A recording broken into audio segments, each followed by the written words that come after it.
Трите сестри, најмалата се стори царица и роди дете Звездалија. Чита Александар Станојков. Еден царски син беше излегол еден ден да се прошетат по сокаци вкачен на коњ. Поминал пред една куќа кај што стоиле три сестри на едно пенџере и го виделе сите три сестри.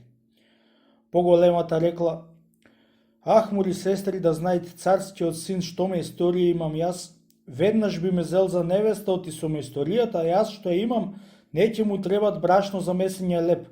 Чун ќе можам да замесам една погача, што сиот Астер да јадит и пак да не се битисат погачата." Средната рекла: "Мори сестри, па мене да ме земит, да видит што би му искала еден шатор, што сета војска царска да ја покриват." Помалата рекла: "А пак мене ако ме земит, би му родила едно дете машко, што да имат на челото звезда." Дури се повалија трите сестри, царев син беше изслушал и отишол домата, пратил стројник и ја зел помалата сестра.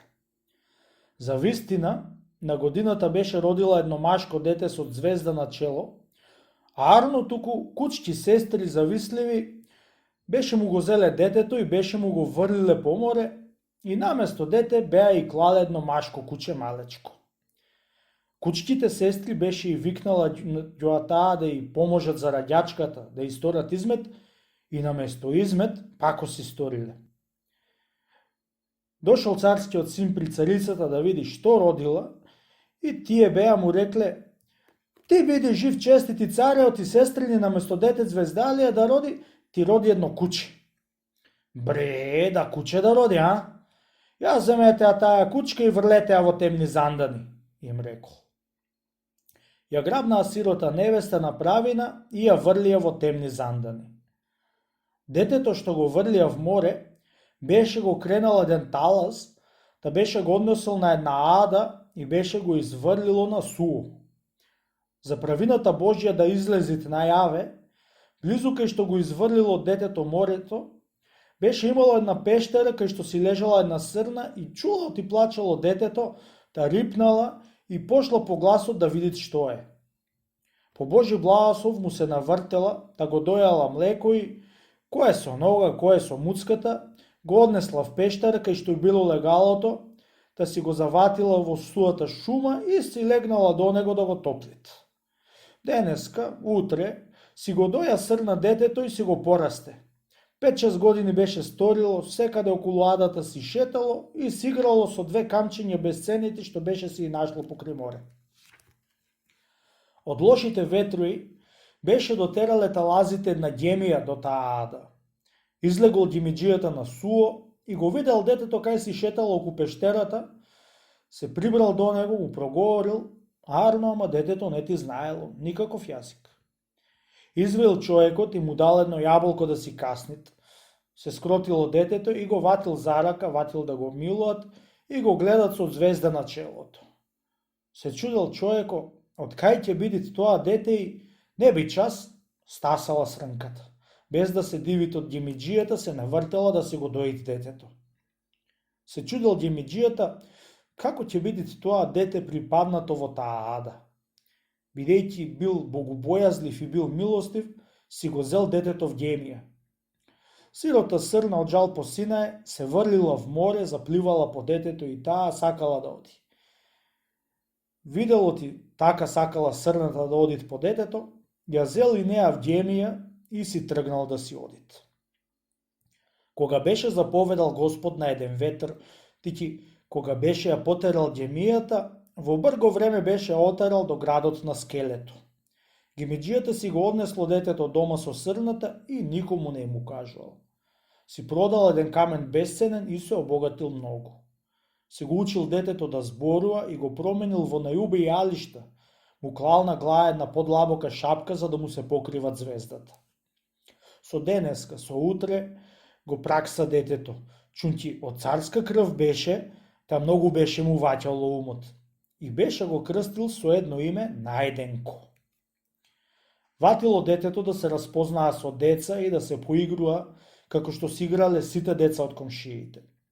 Играјќи меднаш Најденко, не знам како сторило и забораело, да си подкренало шапчето да се избриши потта што беше се испотило од играњето и веднаш беше болснал од звездата, од светлината во очите на друзите деца што го видоа, очите беа му се зеле од звездата. Вечерта, секое дете беше си казало по дома оти најденко од ѓимиџијата имало звезда на чело. Од збор на царов уши и царскиот син, кога чуло ти такво дете имало ѓимиџијата, веднаш беше му дошло на ум да не би него оет, чунки царицата некојаш беше се повалила да роди такво дете. Веднаш беше пратил луѓе да го донесат пред него, да го видит што дете ќе бидит со звезда на чело. Го донесол ѓимиџијата најден пред татка си и беше му се поклонило како на цар што треба. Бидејќи глоглао било, звездата беше болснала во очите на царскиот син и на сами стар цар.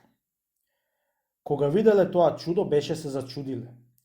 Му се пулел стариот цар во лицето на детето, во зборот што зборувало, во бенката што е имало на десниот образ, и го усетил оти му е внуче, чунки целичок на татка си беше се родило, како главата да беше му ја скинал на татка си.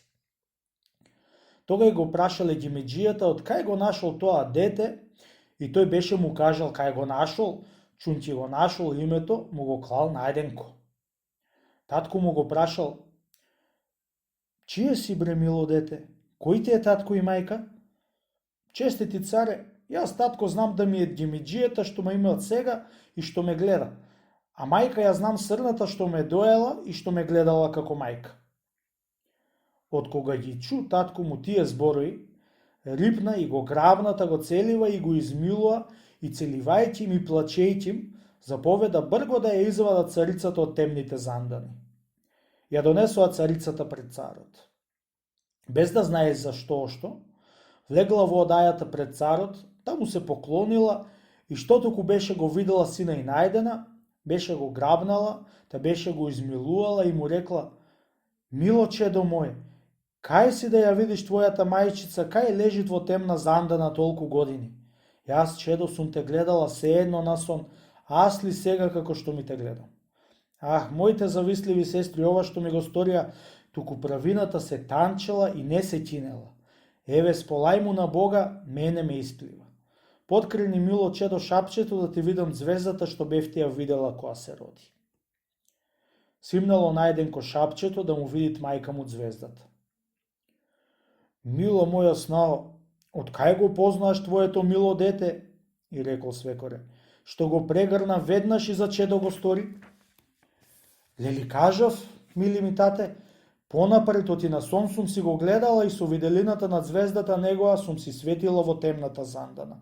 Да од тоа тате си го познав одеднаш. Веднаш пратил царот по сестри да дојдат и да ја прашат како направиле. Дошле сестри и царот многу истегал да кажат како направија, арно туку од пусти страв да не ја загуби царот, не кажувале праината, а ми криеле. Мори сестри, му рекла царицата, мори утки. Јас лели си го најдов чедото, не берете гајле да ве оставам да загините, туку ве молам, кажете си правината, за да се прикажат оти правината колку се танчит и пак не се чинит. Се свртот кај царот царицата и го помолила: честити цари, јас многу ти се молам и те проколнувам за синчето ми најденка, немој сестри ми да ја губиш, дека се ми сторија мене оваа грешка, чунки ние жените сме долгокоси и краткоуми, да од тоа те молам да ја простиш. Ај, нека се простени, и рекол царот. И вистина беше испростил сестри за аторот на царицата. Дури тогај беа кажале оти, беа го фрлиле в море детето од завис дека имало звезда на челото и наместо дете беше и клале куче. И така се најде царот со невеста и со едно синче со звезда на челото, а пак сестри за црна страмота беа се сториле и застрамили, беа си наведиле очи и си ошле.